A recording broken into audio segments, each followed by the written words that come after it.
suis Sylvain Icard et j'assure la direction de Gardel SA. Gardel assure la transformation de 500 000 tonnes de canne à sucre par an en différents produits, donc du sucre bien évidemment, destiné au raffinage, mais on parle aussi de sucre, ce sont des sucres de bouche, donc déjà conditionnés.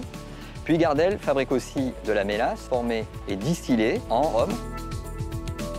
La filière sucre en elle-même représente près de 80% de la canne transformée en Guadeloupe. Donc c'est vital et c'est important pour la Guadeloupe.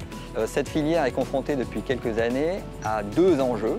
Le premier, c'est une baisse des prix de son sucre destiné au raffinage sur les marchés. Et le second, c'est une baisse des rendements agricoles de la Guadeloupe.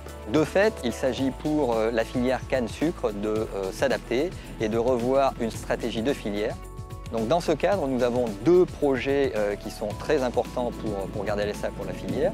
Le premier concerne le développement de capacités de nos sucres de bouche conditionnés, donc à travers la mise en œuvre d'une nouvelle cuite et de l'ensemble de ces équipements, qui va nous permettre finalement d'atteindre le niveau de qualité satisfaisant en termes de granulométrie de nos sucres, en termes d'homogénéité, de coloration des grains.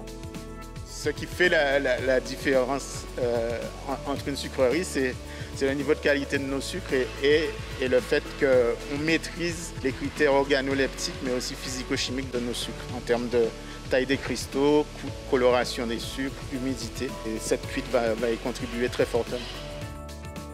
Le deuxième investissement concerne le réagencement total de notre atelier de conditionnement de sucre de bouche, de petits conditionnements.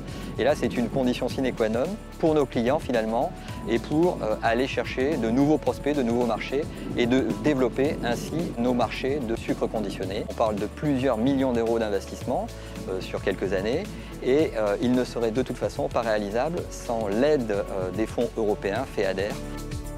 L'intérêt majeur de ces deux projets consiste finalement à obtenir les bons standards agroalimentaires en termes d'ergonomie, en termes d'agencement des postes de travail et de flux des ateliers. Le tout finalement dans un cadre qui est totalement normé et qui est en réponse aux attentes de nos clients.